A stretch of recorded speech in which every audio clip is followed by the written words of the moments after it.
importante que en medio de todo esto, en medio de todo lo que estoy describiendo, es de que el revitalizador actúa, obra, opera a través de la autoridad de alguien más. Y estos versículos del 1 al 10 del capítulo 4 de Efesios, que no vamos a leer, que habla acerca de la centralidad del que tiene la autoridad, que es Cristo, Él lo llena en todo, Él es el pleroma, ¿verdad? El que llena todas las cosas.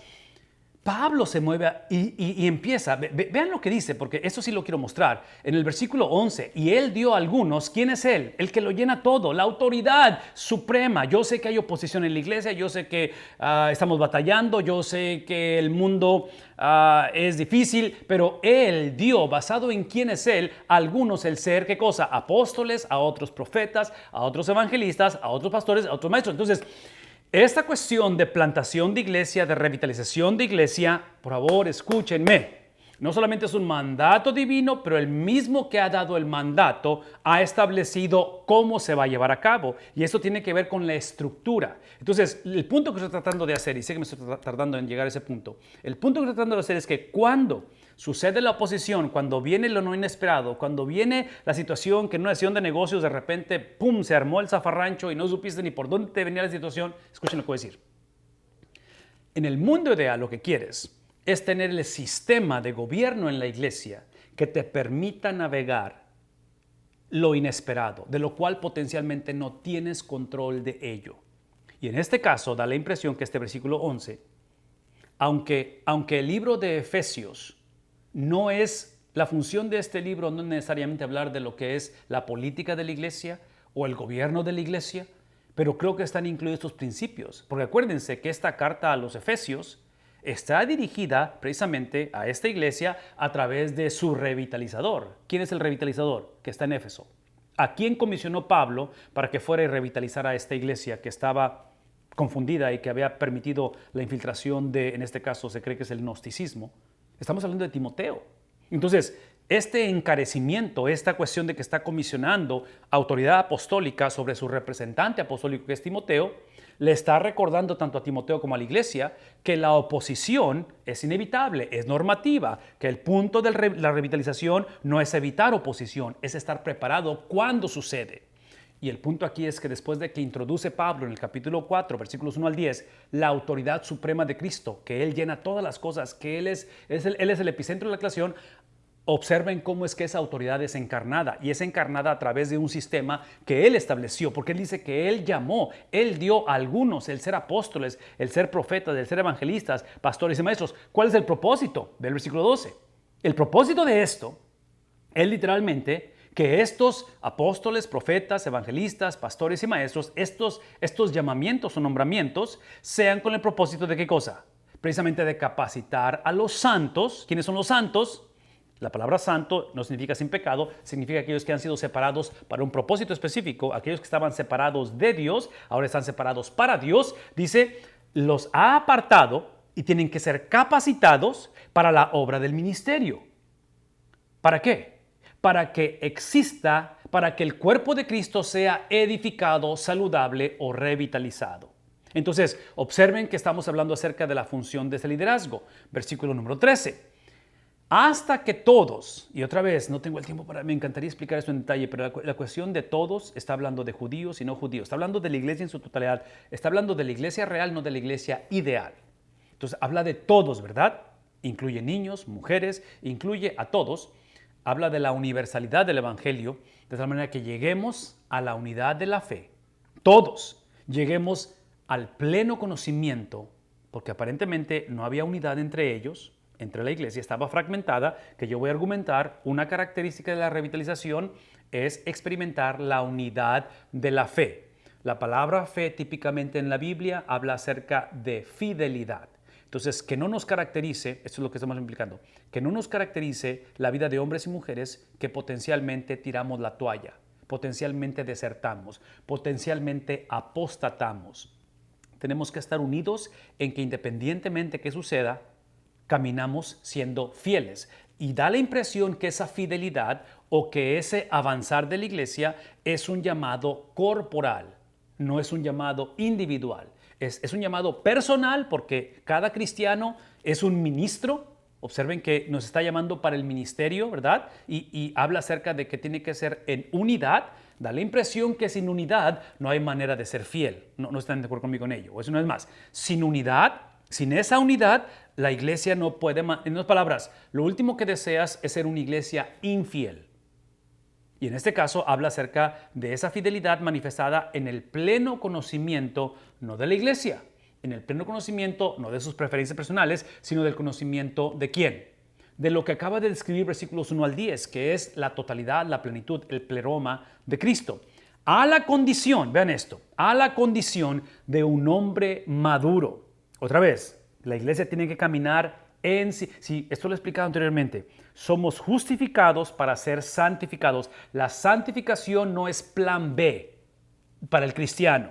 No somos salvos para que a ver si de repente o en alguna ocasión crecemos en madurez. No. Somos salvos para caminar en similitud a Cristo porque necesitamos ir a la condición de un hombre maduro, a la medida de la estatura de la plenitud de Cristo. Entonces, revitalización es literalmente el avanzar hacia una misma meta, que esa meta fue establecida desde el principio de la historia.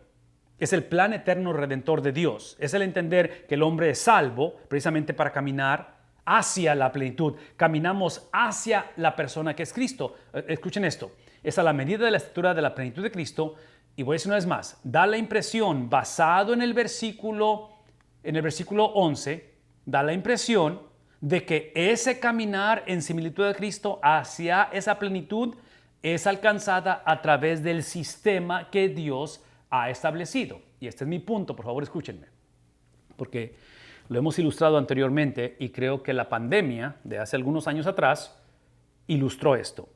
Cuando se presenta este virus, hace 4 años o casi 5 años, lo que expuso este virus, expuso que nuestro cuerpo, nuestro sistema inmunológico no tenía la estructura para combatirlo. Por lo tanto, tomó control.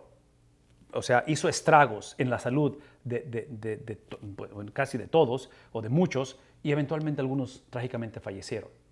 Entonces, lo que estamos hablando aquí es que hablar de un virus, obviamente no tenemos control de la formación de sus virus, el desarrollo de sus virus, solamente podemos hacer cosas preventivas en el sentido de vacunas y todo eso, pero aquí está mi punto.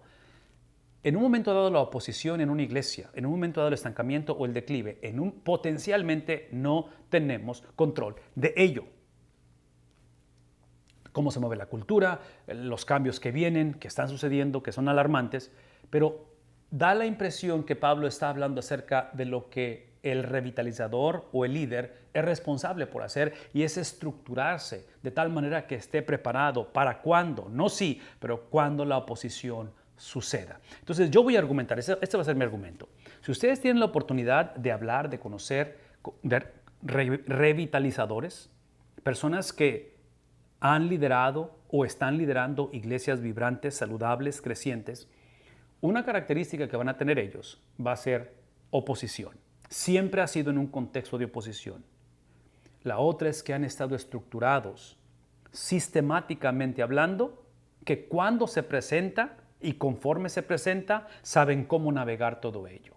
Entonces, para mí estos versículos que está explicando el apóstol Pablo al revitalizador que es Timoteo y al liderazgo de la iglesia que van a ser sí, entre paréntesis, porque esto no lo he explicado en detalle.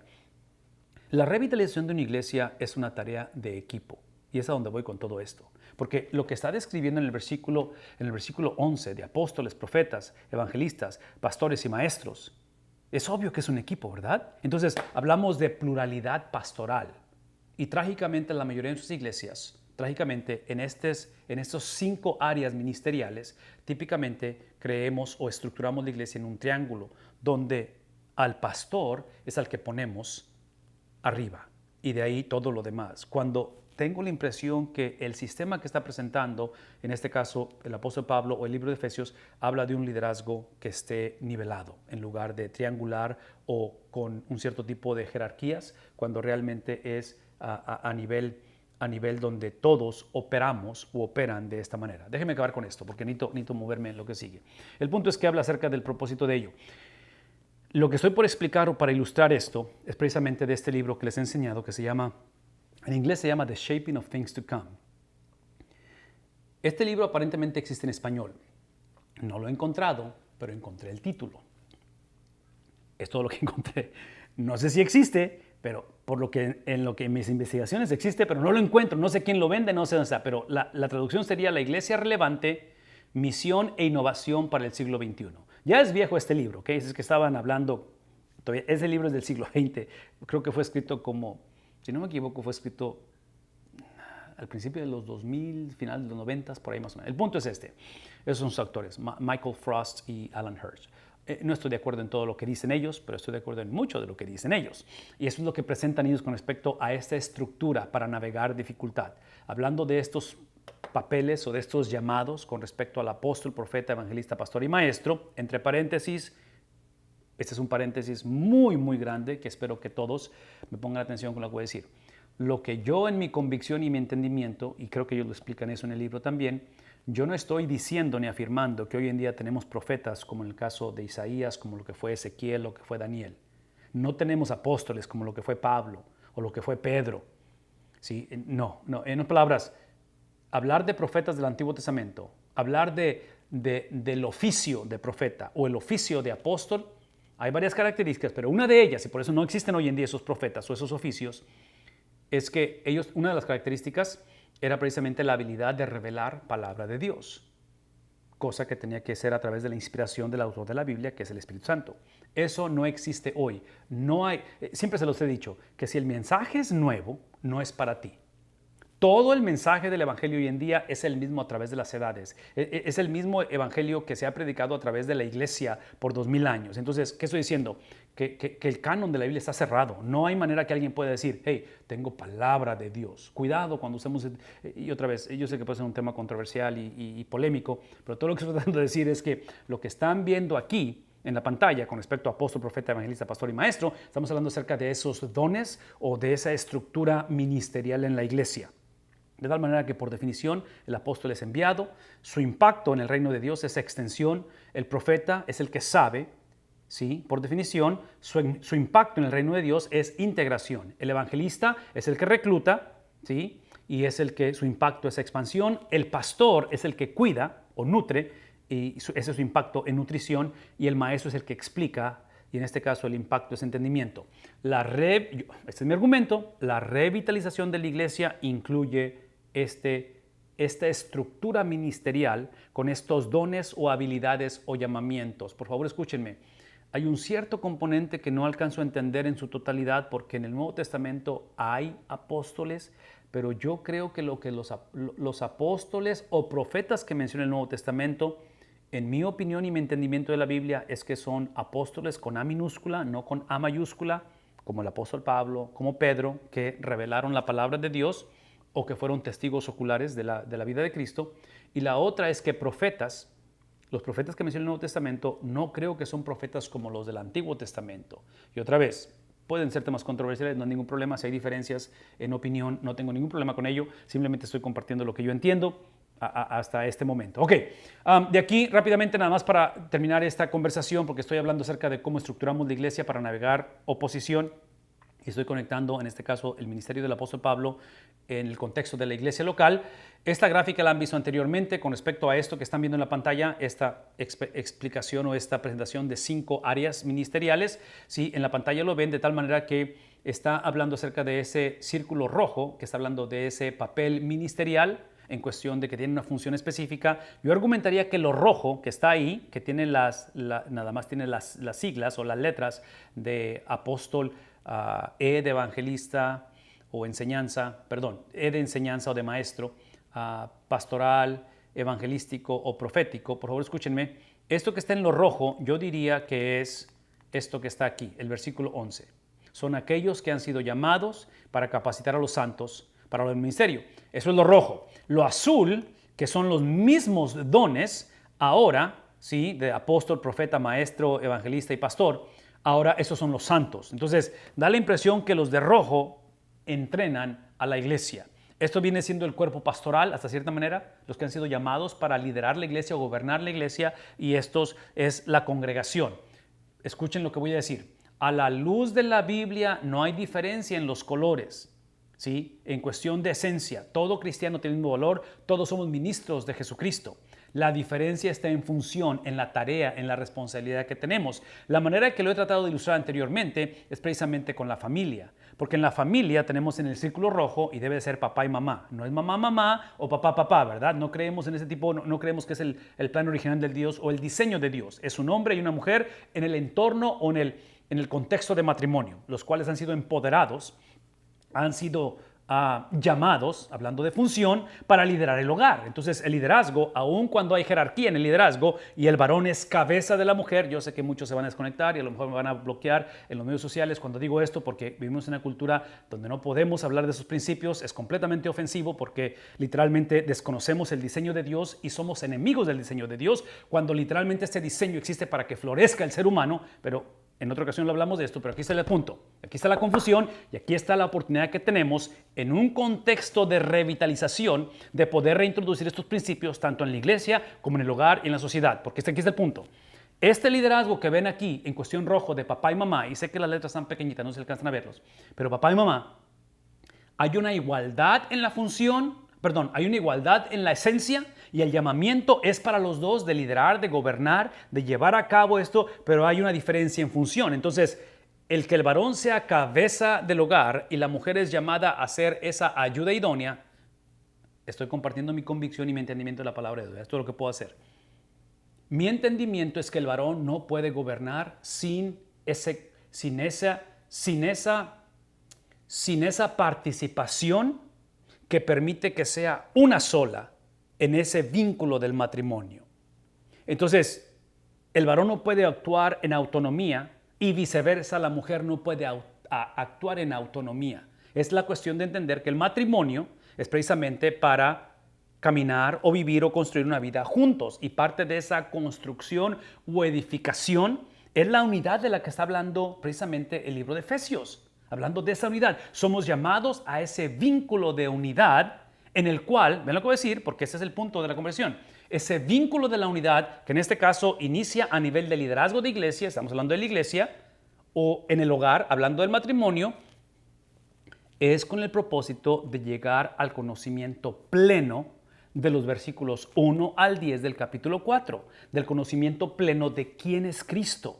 Entonces da la impresión que en el contexto de matrimonio, la manera en la cual yo como padre, como esposo o como hijo, como varón, puedo crecer en el conocimiento de quién es Cristo, lo hago al lado de mi esposa. Si mi hogar está fragmentado, si mi matrimonio está fragmentado, por eso es que el divorcio, la separación son cosas trágicas, mucho más allá de simplemente un hogar que va a batallar, un hogar donde potencialmente va a haber un matrimonio mixto, todas son efectos del dominó de eso, pero la implicación aquí es trascendental más allá de la relación conyugal. Estamos hablando de que en el diseño y en el propósito de Dios, el hogar y eventualmente la iglesia han sido dotados, capacitados, empoderados precisamente para la propagación del evangelio. Y ustedes me han escuchado decir esto anteriormente. Mi convicción del matrimonio, del cual yo sé que hoy en día está constantemente siendo amenazado, está constantemente siendo opuesto, ¿verdad? Hablamos de oposición,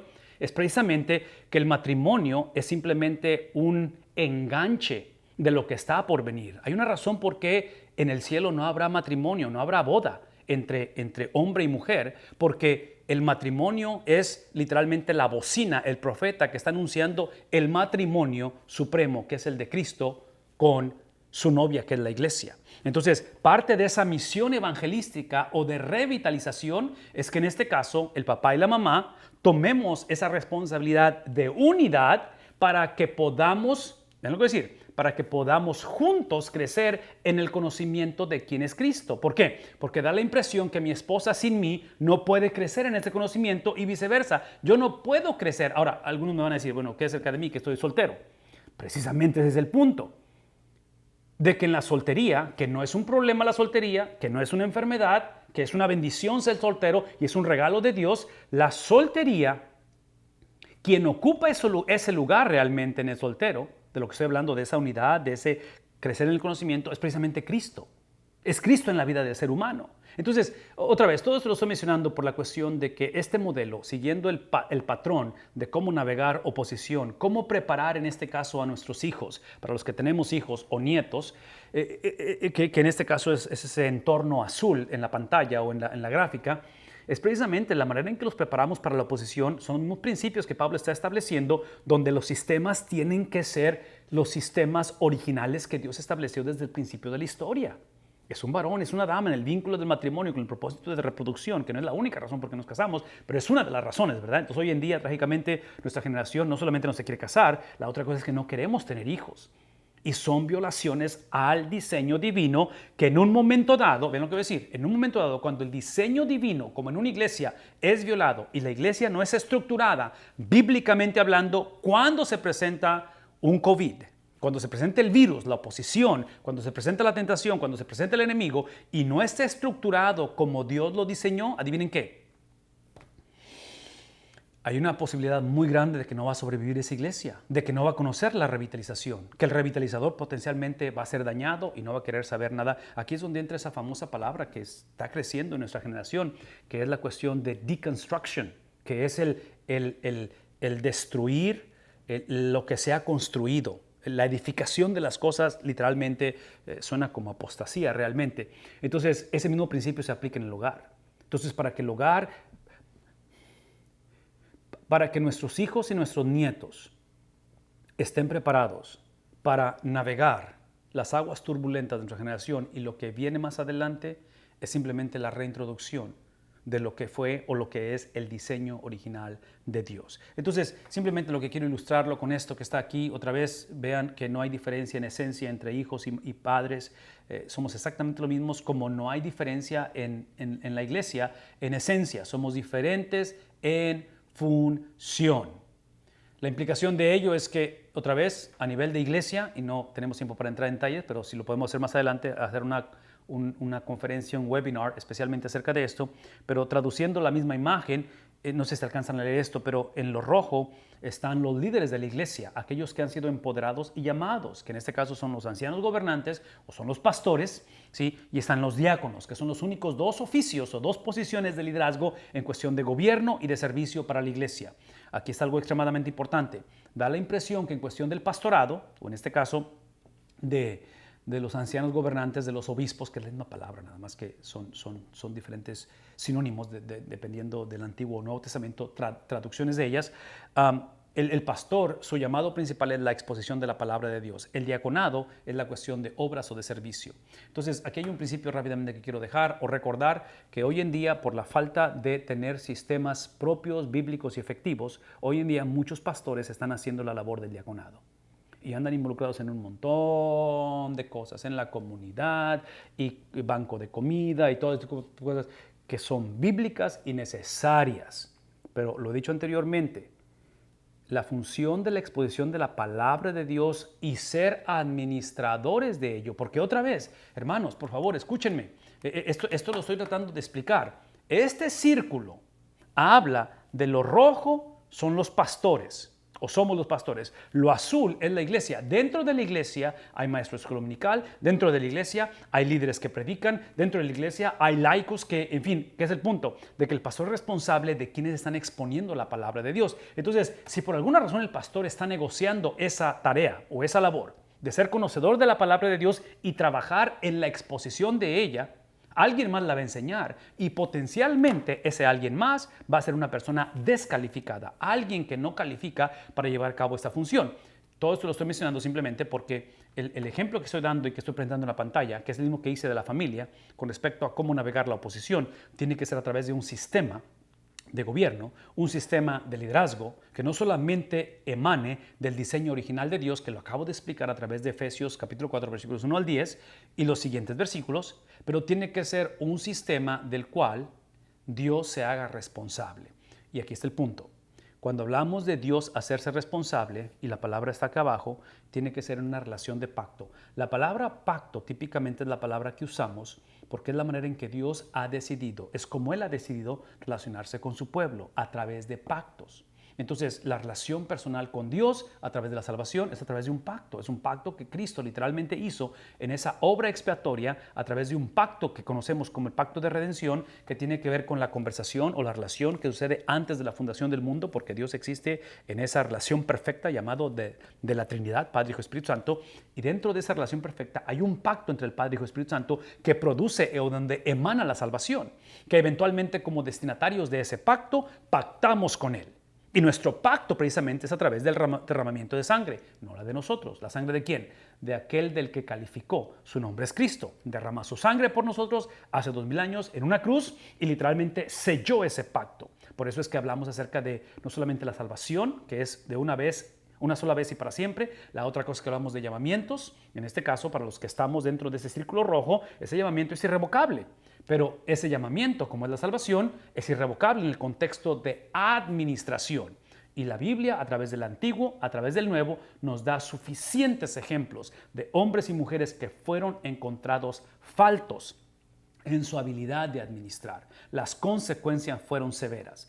De una manera general, hablamos de 2 exilios, por lo menos, que son los grandes, en el 722, que es el exilio del Reino del Norte por los asirios, y en el 586 a.C.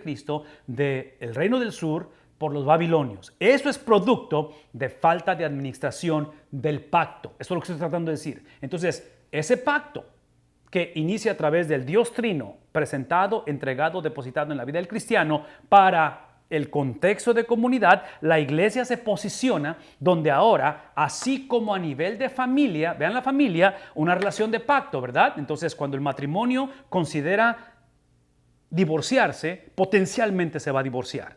Por eso hablamos de no considerarlo, de luchar en dirección opuesta. Pero a nivel de iglesia es lo mismo.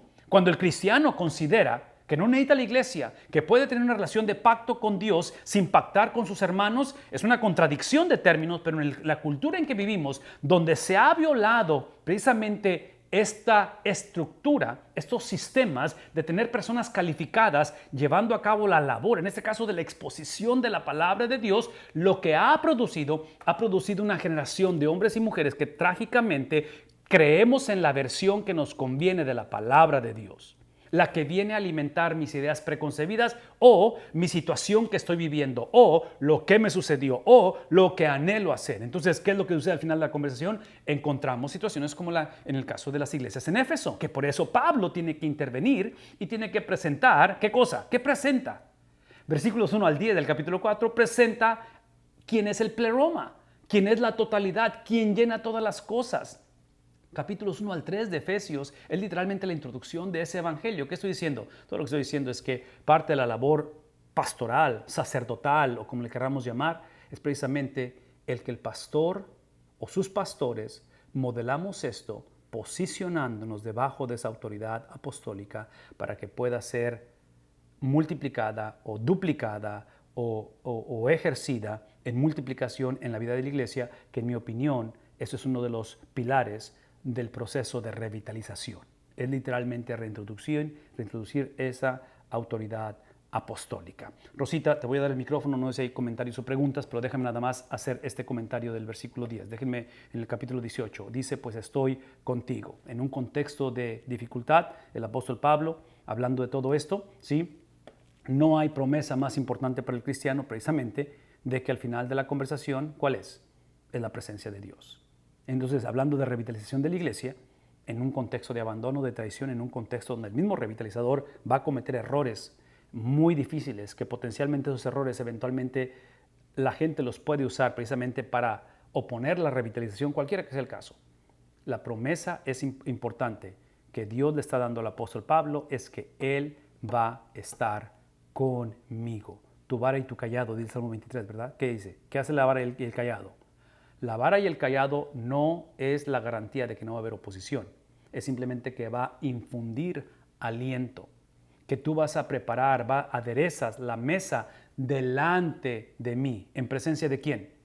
De aquellos que me angustian, aquellos que se oponen a lo que me has llamado ser o hacer. Entonces, una vez más, aquí el punto es de que la promesa más importante es precisamente el pastor, el revitalizador, que en este caso es Cristo Jesús. Él es por nosotros, no por, la promesa es que Él va a hacer no tanto por mi persona, pero es por el llamado que tengo como persona. Otra vez, versículos 11, 12, 13 de Efesios capítulo 4. No es por nuestra comodidad, nuestra seguridad, nuestra agenda personal, sino es para darnos la habilidad de confiar en su confiabilidad cuando todo está cuestionable. Es la habilidad de poder depender en su dependencia cuando literalmente todo, incluyendo mi misma persona, se ve fragmentado, imposibilitado. Es el mismo propósito por el cual el libro de los Hechos habla de la llenura del Espíritu Santo. La llenura del Espíritu Santo no es para apantallar o para mostrar las habilidades, las capacidades que tengo o que puedo desplegar o esa posición autoritativa. No. Es simplemente para darnos la habilidad en contextos de oposición, en contextos donde si no fuera por su intervención ya hubiéramos tirado la toalla, ya nos hubiéramos dedicado a hacer otra cosa porque esta alta presión que tengo potencialmente viene de estar lidiando con un montón de oposición. Porque si no fuera por la intervención de su Espíritu Santo, nos hubiéramos divorciado hace mucho tiempo. Si no fuera por la intervención de su Espíritu Santo, y ustedes pueden continuar ahí llenando lo que estamos hablando. La presencia del Espíritu es para la proclamación del Evangelio. Esa es la razón principal, no para simplemente paz interna o privilegios especiales. Ustedes me han escuchado acerca de esto porque el libro de Hechos está precisamente escrito en este entorno, en esta confusión, donde la espiritualidad con la que Pablo entra a Atenas, entra a estas ciudades extremadamente espirituales, donde entra y habla acerca del Dios no conocido, ¿verdad? De ese altar, es porque el motor de arranque quieren una religión que traiga paz interna, quieren alcanzar mis metas, quiero un Dios el cual sirva a mis planes, sirva a mis propósitos. ¿Están escuchando esa autonomía, ese egocentrismo? Entonces, esa es la razón por qué tenemos ese gran éxodo que nos muestra el famoso libro de Great Dechurching, que hemos hablado de esta cuestión de la revitalización de la iglesia, porque el declive de la iglesia ha sido fomentado con este tipo de mentalidad o de predicación.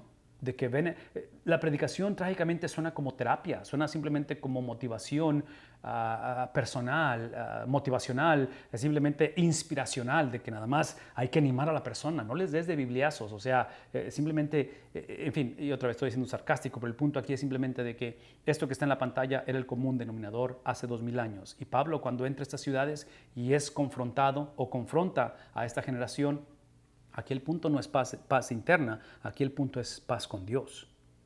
Porque el ser humano por naturaleza no está buscando a Dios, está huyendo de Dios. Por naturaleza el hombre tiene su compás moral de cabeza, donde aun cuando tiene habilidad o capacidad de hacer cosas buenas en nuestro mundo, porque es obvio que hay gente que no conoce de Cristo y hace cosas muy buenas y tiene esa habilidad intrínseca o nata de reconocer lo que es moralidad. El punto aquí estamos hablando acerca de la inclinación del corazón, de que la inclinación del corazón, porque es dominada por el yo, o en este caso por la autonomía, ¿sí? Lo vemos como algo que Adán, desde el principio de la conversación, desde el libro de Génesis, se convierte en ese liderazgo que él tiene sobre la humanidad, al ser el primer padre. Entonces tiene un liderazgo de rebeldía, Adán, el cual simplemente nos ha heredado, nos ha transferido, la palabra es imputado, acreditado, que a través del segundo Adán, ahora se lo hemos transferido a él, y por eso es que el que no conoció pecado por nosotros, ¿qué cosa? Se hace pecado, porque lo que transfirió a Adán y lo que hemos practicado de una manera voluntaria, porque tenemos libre albedrío, no ha sido el glorificar a Dios. ¿Qué es lo que hemos practicado? En pecado, dice David, me concibió ¿qué? Mi madre. Entonces, ¿qué es el punto? De que esa seriedad de rebeldía, de esa afrenta a la santidad de Dios, fue depositada en Cristo. Y lo severo que es eso es demostrado en lo severo que es la muerte de Cristo. Y la muerte de Cristo no es cualquier cosa. Lo severo de su pasión, de su entrega, de su sufrimiento, lo severo de su abandono, porque eventualmente el Padre lo va a abandonar. Y Él clama y dice, ¿por qué me has desamparado? Si es posible es que pase de mí esta copa. ¿Cuál es la copa? La copa no fue su sufrimiento físico que está incluido y que es severo. La copa que Cristo estaba tratando de evitar es la separación que implica misterio, la separación de su Padre, el abandono. De tal manera que esa experiencia expiatoria de sufrimiento es la acumulación desde el primer Adán hasta nosotros, ¿sí? En la cual voluntariamente, porque nadie nos forzó, Hemos sido amantes de las tinieblas. Hemos encontrado una entrega completa. Estábamos en su totalidad comprometidos al pecado. Pero en Cristo Jesús no solamente existe el perdón de esos pecados, pero así como el primer Adán transfirió esa naturaleza adánica o esa naturaleza pecaminosa, que otra vez tiene que ver con la decisión propia, no toda la culpa de Adán, de la misma manera, el domingo en la mañana, ahora ese segundo Adán, el viernes él recibió todo ese pecado, ¿verdad? Él se convierte en la acumulación, la expresión más obscena, más grotesca de pecado en la cruz del Calvario, y el Padre no tiene opción, tiene que darle la espalda precisamente porque el Padre es justo, es santo y no puede relacionarse con el pecado. Y Cristo es la expresión más grotesca de ello. Pero el domingo, por la vida perfecta que él vivió y por su sufrimiento y por la manera en que él vivió, ese domingo él, así como el primer Adán transfirió, el domingo él transfirió. Entonces, lo que nos transfirió es precisamente la habilidad de encontrar las palabras del apóstol Pablo, que no hay condenación para los que estamos en Cristo. ¿Cómo estamos en Cristo? No estamos en Cristo porque aceptamos a Cristo. Es el producto de estar en Cristo. Y es importante que aceptemos a Cristo. Pero estamos en Cristo porque el Hijo voluntariamente tomó nuestro pecado y voluntariamente transfirió su justicia. Eso me posiciona para estar en Cristo. Es obvio que involucra, no es una u otra, son los dos. La decisión de aceptarlo es parte de ello, pero no inicia con la decisión, porque entonces no sería salvo por gracia. Inicia simplemente por el corazón pastoral, amoroso, bondadoso, misericordioso del Dios de la Biblia, que no solamente vino, escuchen lo que voy a decir, no solamente vino a este mundo a nacer a través de una virgen para enseñarnos cómo vivir. Cristo no vino a este mundo a enseñarnos cómo vivir.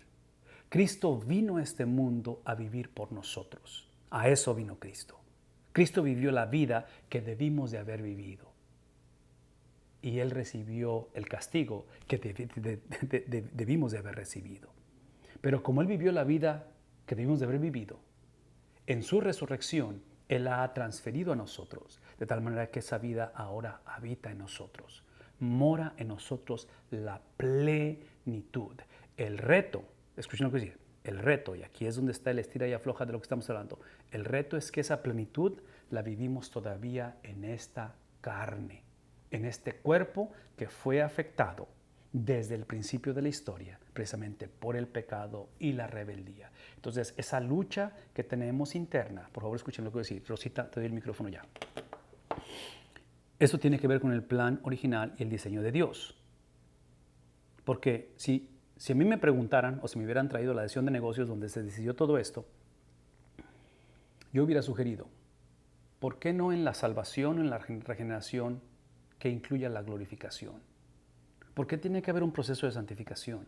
Porque esto es muy complejo. Es muy difícil realmente expresar, vivir esa plenitud de Cristo todo el tiempo, en todo momento. La vamos a vivir cuando muramos y vayamos al cielo y por primera vez el pecado desaparezca de nuestra vida.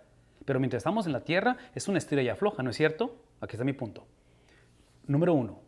Los diseños y designios de Dios no los alcanzamos a entender, pero tenemos la habilidad de confiar en ellos. Pero da la impresión que Dios estableció este diseño, este propósito, esta situación de justificación, de santificación, que es donde está ese proceso de estira y afloja y eventualmente glorificación, ¿ven lo que voy a decir? Para demostrar a un mundo perdido que seres imperfectos y que tenemos luchas constantes en nuestra vida. ¿Ven lo que voy a decir? En medio de limitaciones, de temores, en medio de que tenemos momentos en los cuales queremos tirar la toalla y muchos la hemos tirado, es en ese momento que nuestra salvación depende de su fidelidad, no de la nuestra. Número 1. Número 2. En mi fragilidad y fragmentación, en mis debilidades e imposibilidades, es exactamente donde Él se glorifica, donde Él demuestra su poder y autoridad. Porque hablar de revitalización de una iglesia, por favor, escúchenme. Y gracias al Señor por aquellos que lo han hecho, por aquellos que lo están haciendo, los libros que se han escrito, las conferencias, gracias a Dios por los líderes, gracias a Dios por los catalíticos, gracias a Dios por esos grandes hombres de Dios que Dios ha usado a través de la historia, reformadores, todo eso, gracias a Dios. Pero al final de la conversación, una verdadera revitalización de una iglesia es el desplegar la gloria de Dios. La transformación de una vida, cuando predicas el Evangelio y alguien dice si es Evangelio, es simplemente gracia sobre gracia. No hay manera que puedas acreditarte a ti mismo. En otras palabras, si la revitalización sucede porque estás tú, porque eres tú, porque aprendiste tú, gracias a Dios por tu persona, gracias a Dios por tus habilidades y tu pasión y tu entrega. Y es necesario, no es una otra. Pero al final de la conversación, si tienes la habilidad de tomar tu siguiente respiro, esto es gracia. Uno más. ¿Esto qué es? Gracia. La habilidad de poder, esto es gracia. El poder declarar que Cristo es Señor. Esto es gracia. Una iglesia que puede ser revitalizada es por la gracia de Dios.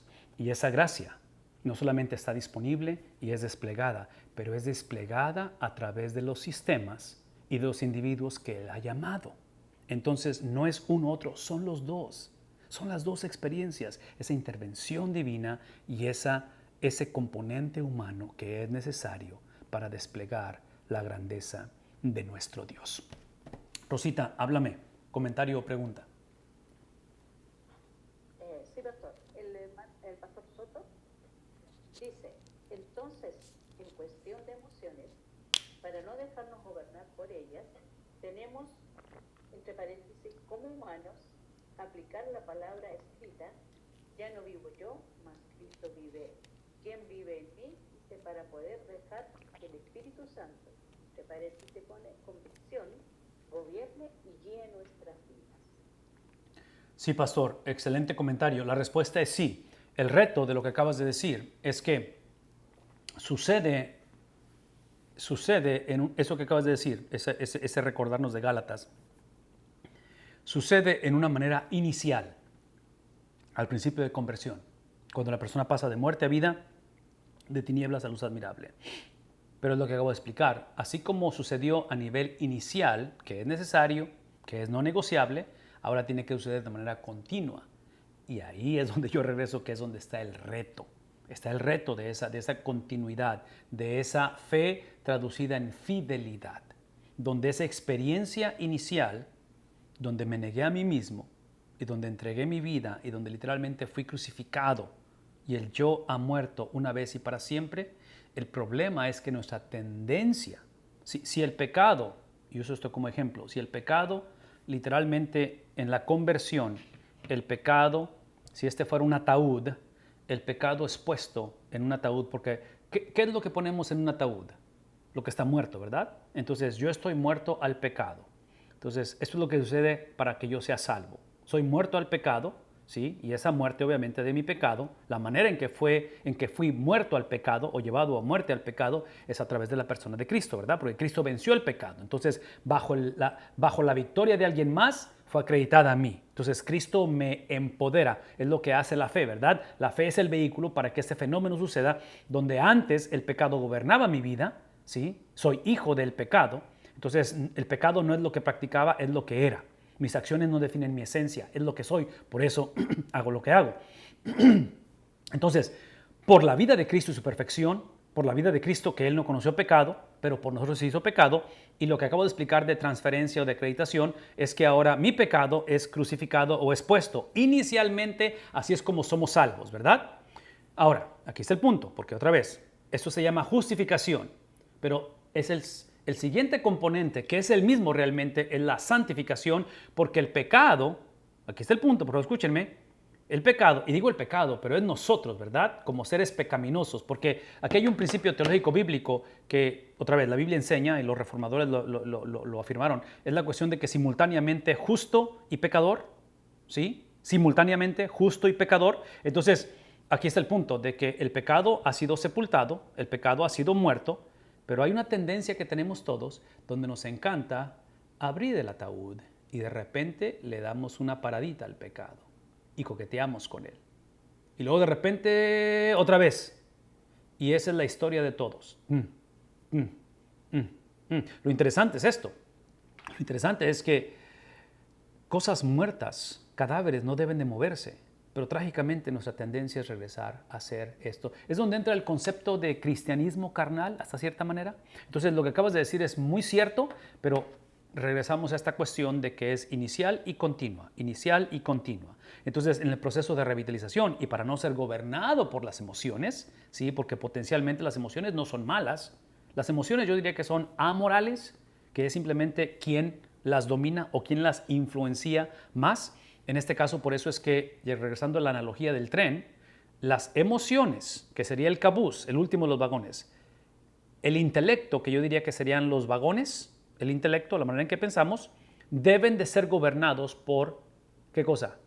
Precisamente por la locomotora, que es donde está o donde radica o donde fue sellado mi espíritu, donde mi espíritu que estaba muerto, por todo lo que acabo de explicar, ahora está vivo. Es el Espíritu de Cristo en mí, es su Espíritu en mí que me ha sellado, pero ahora tiene que tener plenitud o llenura, y es donde domina el resto de mi persona. Entonces, lo que acabas de explicar tú es la experiencia inicial y continua, y esto es el diario vivir de todo. Entonces, revitalización de la iglesia, de cierta manera, es precisamente esa inicial, continua, entre paréntesis. Esto que estoy explicando de inicial y continuo, escuchen lo que voy a decir, por favor escúchenme, esto es importante. El Dios de la Biblia, que es el que origina o genera esto, ha decidido cómo se origina y cómo se genera, y cómo se continúa, y es a través de la exposición de su palabra en el contexto de corporalidad. Entonces, esa es la razón por qué la palabra de Dios esa es la razón por qué una característica de alguien que ha experimentado lo que acabas de decir, en cuestión inicial y continua, tiene hambre por la palabra de Dios. Ya tengo más de una hora hablando y no he hablado acerca de nuestra nieta, pero, por ejemplo, ahorita con nuestra nieta que nació el viernes, gracias a nuestro Dios,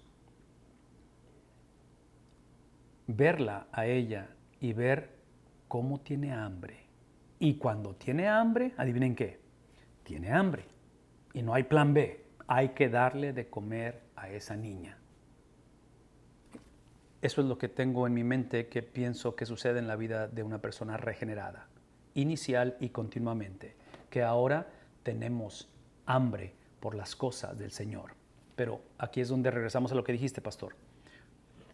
Cuando hablamos acerca de esa sepultura, donde he sido sepultado, donde el pecado ha sido sepultado en mí, y si por alguna razón coqueteamos y abrimos el ataúd y empieza otra vez a resurgir el pecado, una de las consecuencias o características potencialmente, que en este caso si regreso a la analogía de nuestra nieta, sería trágico y fatal si nuestra nieta no come.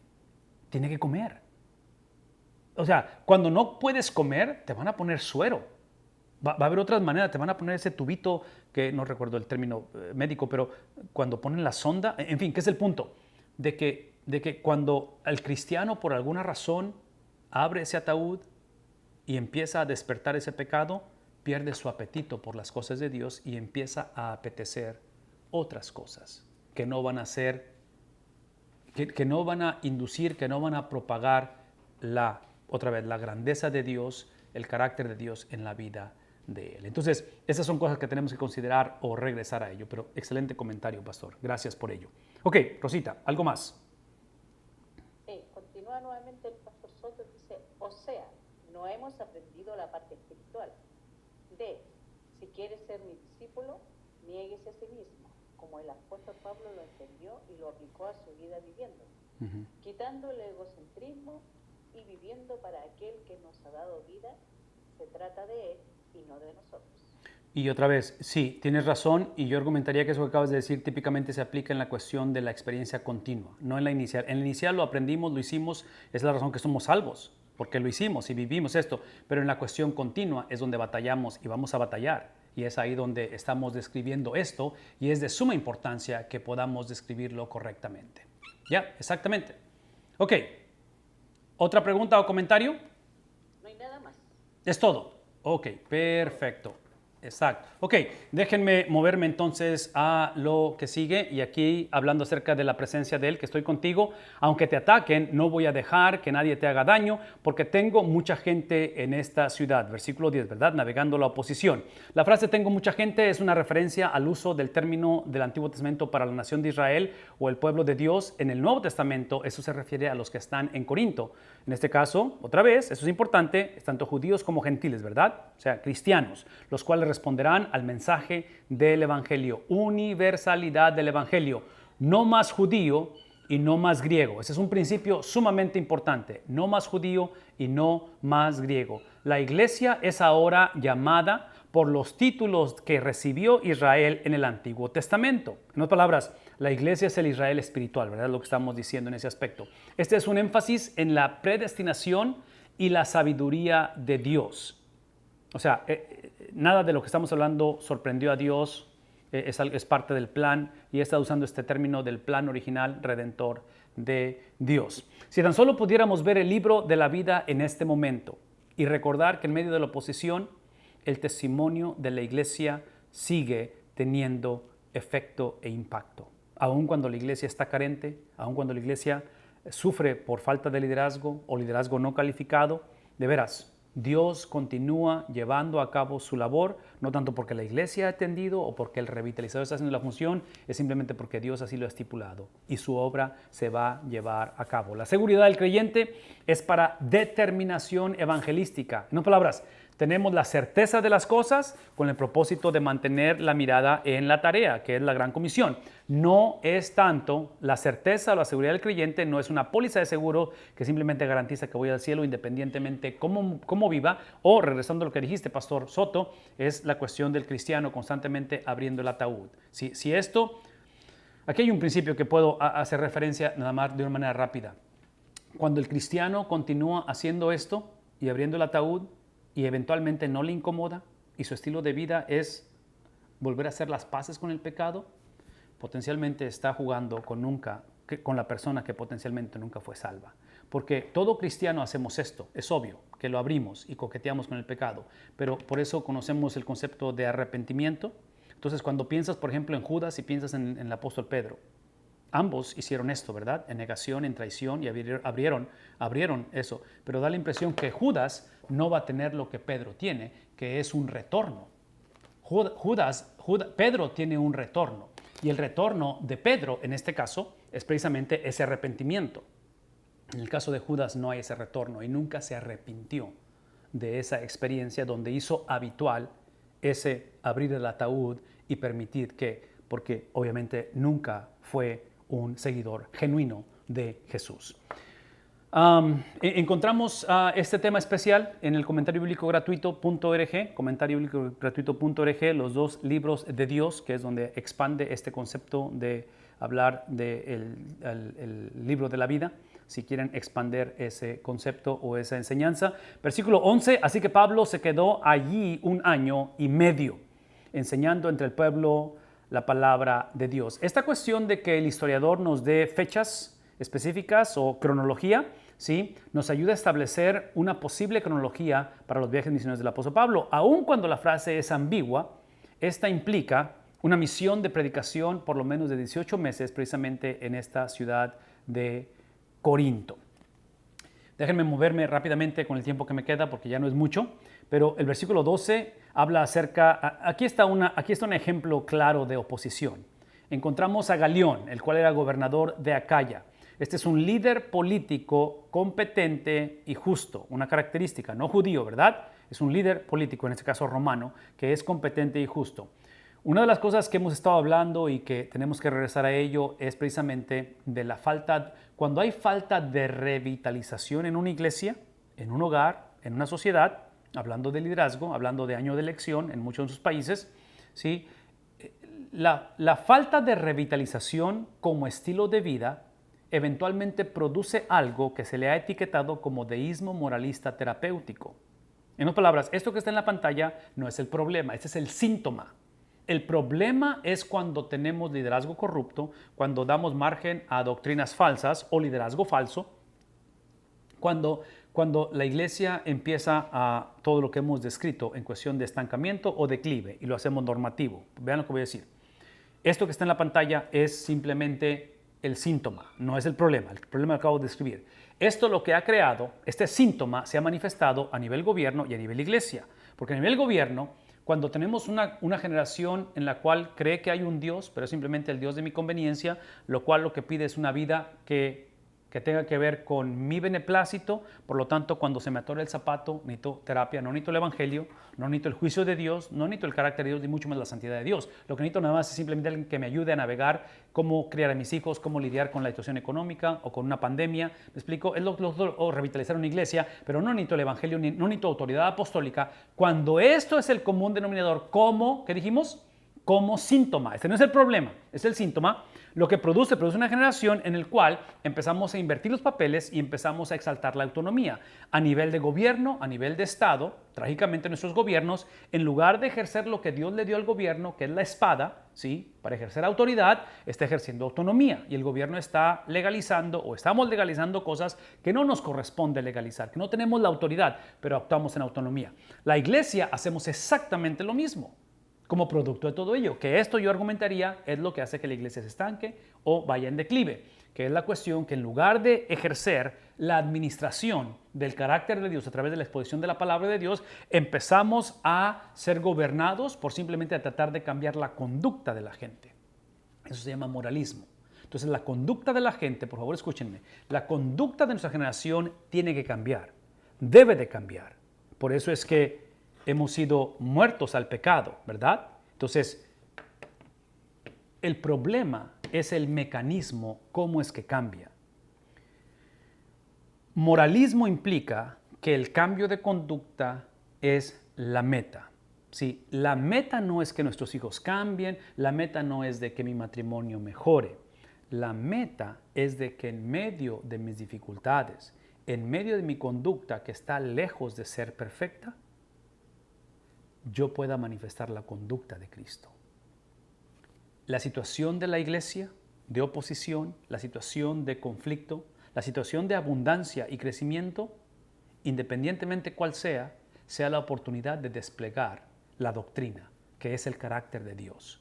Entonces, cuando mis hijos están en medio de la tentación, cuando mis nietos atraviesan lo nunca antes vivido, la pregunta es si están actuando, si están procesando sus experiencias a través del carácter de Cristo. Entonces, Pablo dice en Filipenses, para mí el vivir es Cristo y el morir es ganancia. Estando en la cárcel, Pablo ve el significado de la vida no a través de lo que le pasa. El significado de la vida no a través de lo que pienso, es a través de una persona y esa persona no soy yo, es Cristo. Para mí el vivir es una persona y no soy yo, es Cristo. Y el morir no es la ausencia de mi vida. Para mí el morir es la misma persona que es Cristo, pero ahora en su totalidad. Ya sea que viva, ya sea que muera, pertenezco al Señor. Y muerte simplemente es ganancia. No tanto que seamos suicidas ni que estamos tratando de promover el suicidio asistido o la eutanasia. Simplemente estamos diciendo que esas experiencias que están fuera de mi control, tanto cuando nace la persona como cuando muere, son el vehículo para desplegar, ¿qué cosa? No mi idiosincrasia y mis tendencias personales. Son la oportunidad de desplegar quién es Dios en medio de mis limitaciones. Entonces, por eso es que trágicamente cuando ese deísmo moralista terapéutico ha brotado en medio de una generación, de un hogar, de una relación, de una iglesia, que requiere el antídoto es otra vez la reintroducción del evangelio que produce revitalización, ¿sí? Esto es lo que encontramos. Entonces, Dios permita que como generación, Dios permita que como gobiernos sea reintroducido este evangelio de Jesucristo. El nombramiento político nos ayuda. Estamos hablando acerca de este varón que estamos describiendo como líder político con la cronología de los viajes misioneros de Pablo. ¿Por qué? Porque él fue gobernador por dos años y medio, iniciando en el 51 antes de Cristo. Este Galión era otra vez gobernador de Acaya. Acabamos de explicar la importancia de que sea gobernador. Los nombres de los oficiales romanos, eso es importante. En esta área cambiaron desde el 44 después de Cristo a gobernadores, ¿verdad? Entonces, era el correcto. Por lo tanto, este emperador Claudio dio la provincia al Estado. La implicación de ella es que ahí, en este lugar donde estaba Galión, que era el gobernador de Acaya, ahí los judíos, vean esto, los judíos, aquí está la oposición, a una atacaron a Pablo. Aquí está el reto, aquí está la situación donde hay este ataque, donde hay esta situación. Y lo llevaron al tribunal para expresar la unidad de los creyentes, ¿sí? En medio de todo esto, ¿sí? Pero aquí demuestra la unidad de celo y la rebelión anti-evangelio, que no es accidental. Toda persona nos movemos anti-evangelio, ¿verdad? De los judíos en Corinto. Entonces está demostrando cómo esto no fue circunstancial o accidental. Otros ejemplos de la misma frase con connotación negativa serían, y aquí están algunas evidencias internas del libro de los Hechos, y por lo tanto la invitación es que el tema especial de los judíos lo encontramos ahí en la referencia de la página. Otra vez, lo van a atacar a Pablo y lo van a llevar al tribunal. Si ustedes se dan cuenta de lo que está pasando, que es muy similar a lo que le pasó a Cristo, ¿verdad? Lo atacan y lo llevan al tribunal, lo llevan para acusarlo, para que sea otra vez enjuiciado y eventualmente asesinado.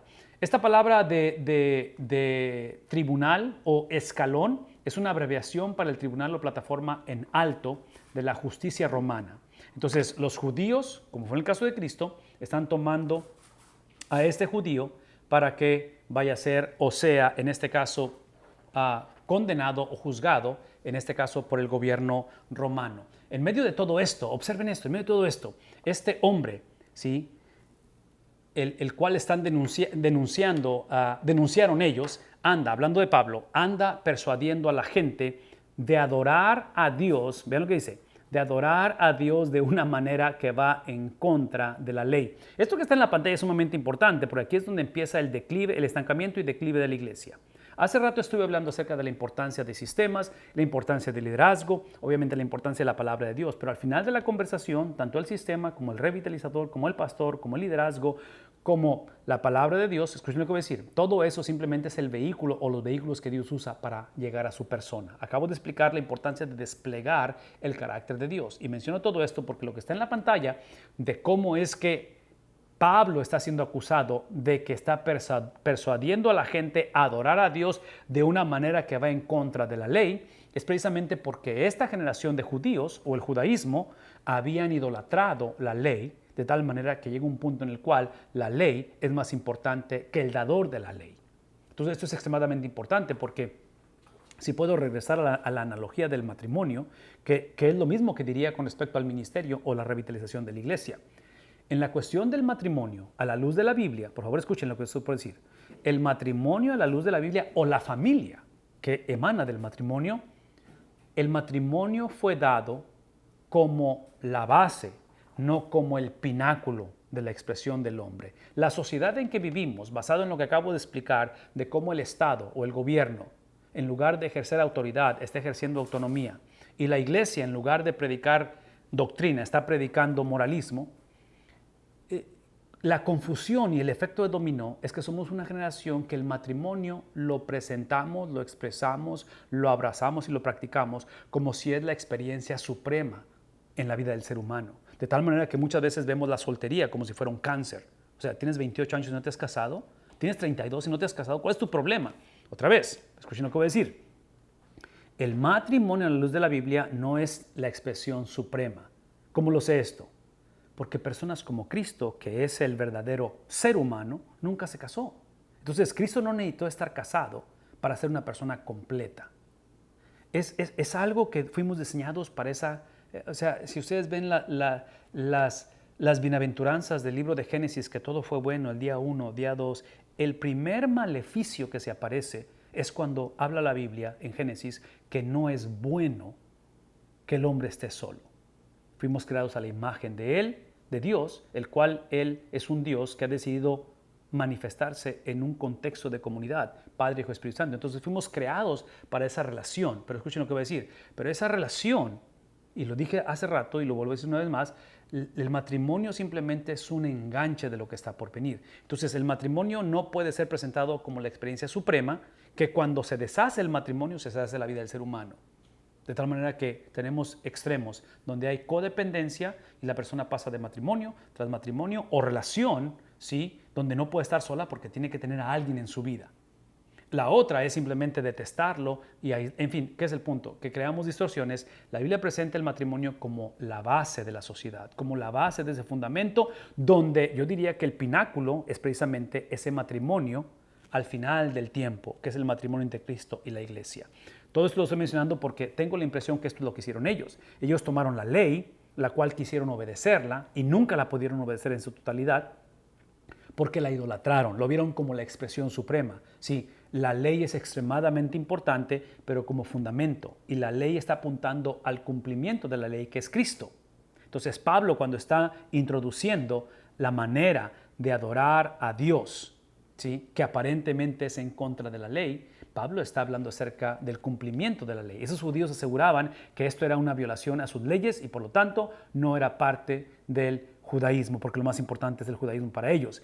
Si Galión hubiera juzgado esta acusación, el cristianismo se hubiera convertido en una religión ilegal. El cristianismo disfrutó protección política, ¿sí?, se le veía como una secta del judaísmo, la cual era una religión legal en este tiempo, el judaísmo, debajo de la ley romana, hasta la persecución de Nerón del 10 al 12 años después de Cristo. Es posible que uno de los propósitos de la escritura de Hechos es precisamente el documentar que el cristianismo no es una amenaza a la autoridad romana.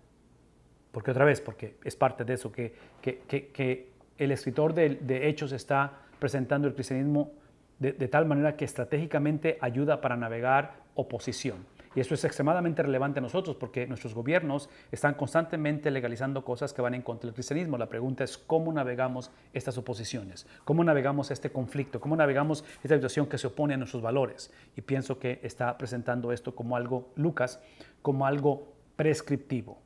Son principios que podemos aplicar de cómo navegar en tiempos de oposición. Lucas documenta que cada oficial romano reconoció tal afirmación, de tal manera que el versículo 14, Pablo ya iba a hablar cuando Galión, Pablo se iba a defender, y Galión, el gobernador, dice, si ustedes los judíos estuvieran entablando una demanda sobre algún delito o algún crimen grave que Pablo haya hecho, sería razonable que los escuchara a ustedes.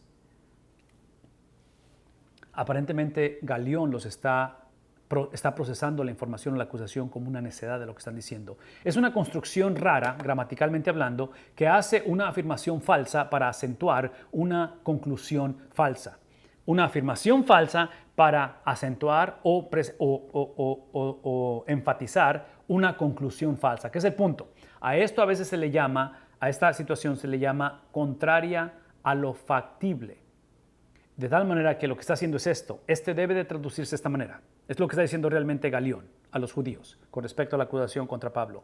Si esto fuera un asunto erróneo o un crimen depravado, el cual no lo es, en otras palabras, el hecho de que él esté predicando el evangelio no amerita, de acuerdo a las leyes romanas, no amerita que sea penalizado. Eso lo haría razonable el que tuviera que lidiar con ustedes. Lo cual no es razonable, por lo tanto, no voy a lidiar con ustedes, es lo que está diciendo. Términos gramaticales griegos, otra vez, tema especial que pueden ver la definición de lo que estamos describiendo, pero como se trata de cuestiones de palabra, eso es lo que está diciendo el gobernador, ¿verdad? Se trata de cuestiones de palabra. Esto es lo que en realidad el punto legal era un asunto religioso, es lo que está diciendo, ¿verdad? ¿Sí? Galión sabiamente reconoció la intención de los judíos. Él rehusaba actuar como juez en este tipo de situaciones que tenían que ver con religión. Así que mandó que los expulsaran del tribunal.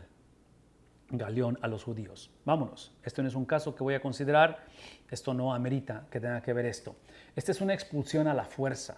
Si ustedes pueden imaginarse la violencia, otra vez la situación caótica, es la manera en que fueron expulsados. Versículo 17. Entonces se abalanzaron todos sobre Sóstenes. En otras palabras, la situación con Pablo vieron que no los llevó a ningún lugar, no alcanzaron su objetivo, porque lo que querían era que encarcelaran a Pablo y que básicamente que le hicieran lo que le hicieron a Cristo, es lo que está tratando de hacer.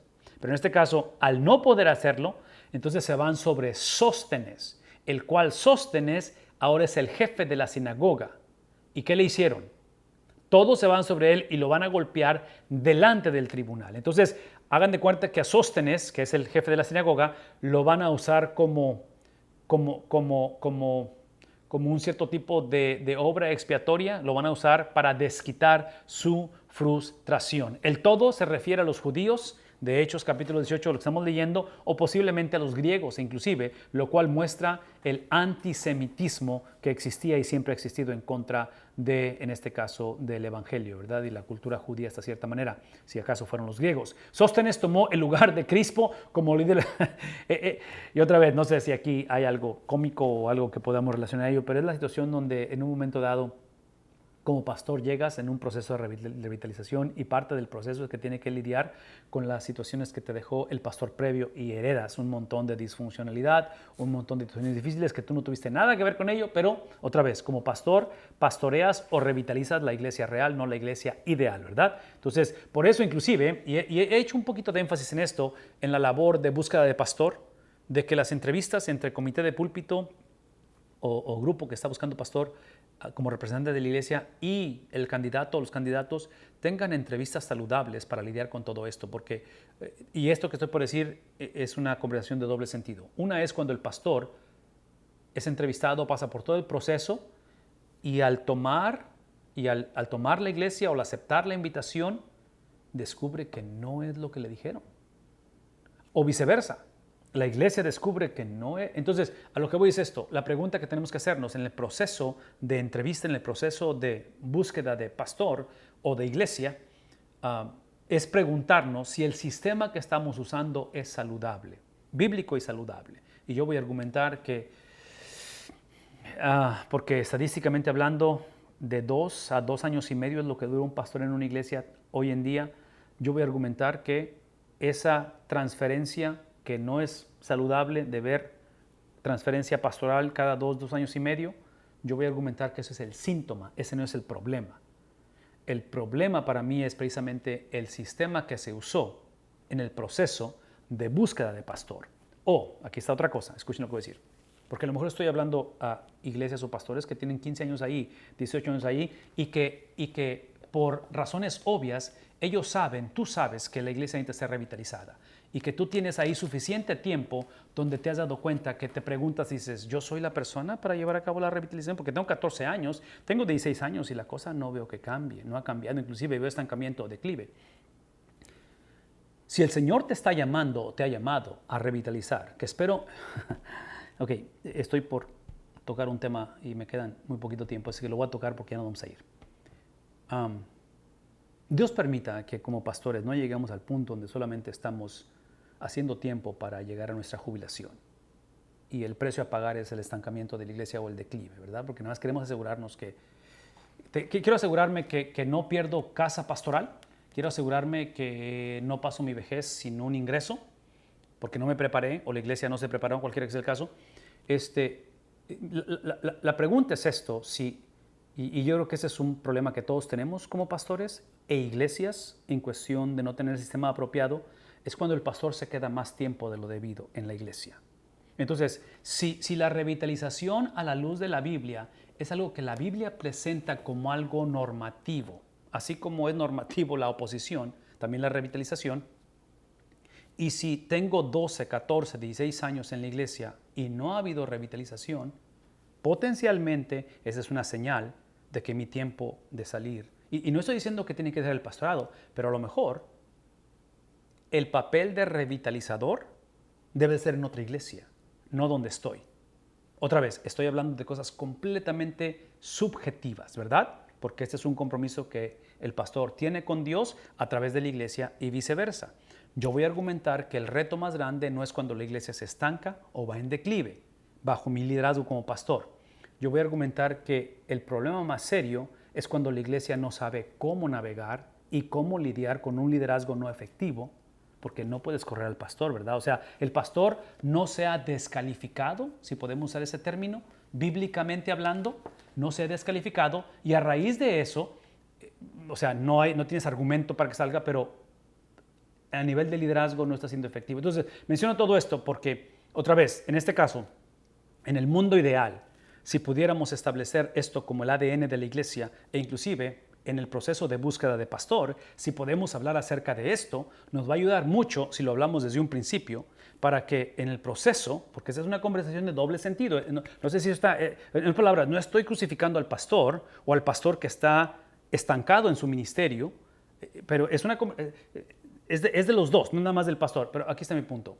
Mi punto es que típicamente estas conversaciones no surgen o no fluyen en una búsqueda de pastor. Típicamente él desea una iglesia o desea ingreso o desea un trabajo y típicamente la iglesia está desesperada y necesita un pastor. Entonces es lo mismo que sucede si no tenemos cuidado en la vida personal cuando alguien en un noviazgo en fin, ustedes saben, matrimonios que potencialmente todo el mundo se daba cuenta que esto no iba a funcionar, excepto la pareja, ¿verdad? Es la clásica, que la abuelita te dijo, los hermanos en la iglesia te dijeron, todos te dijeron que eso no iba a funcionar, pero como quiera nos hicimos de la vista gorda y nos lanzamos a esto y al final terminó mal la situación. En fin, el punto aquí simplemente es de que al final de la conversación a este hermano llamado Sóstenes le va a ir como en feria, él toma el lugar del anterior que era Crispo, como líder de la sinagoga, y le va a ir mal. Entonces se abalanzaron todos sobre Sóstenes, el jefe de la sinagoga, y lo golpearon delante del tribunal, pero Galión, otra vez, no le dio ninguna importancia al asunto. Porque, o sea, el haber golpeado a Sóstenes era parte de la frustración que no habían hecho caso a la situación de Pablo, ¿verdad? A diferencia de Pilato, este líder político romano no sería convencido por las masas de gente. Con eso termino.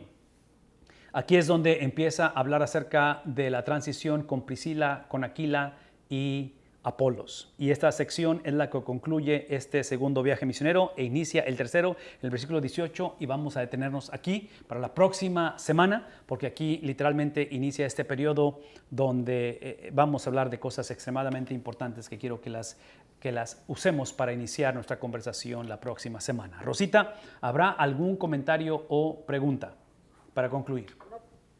No hay nada más. Perfecto.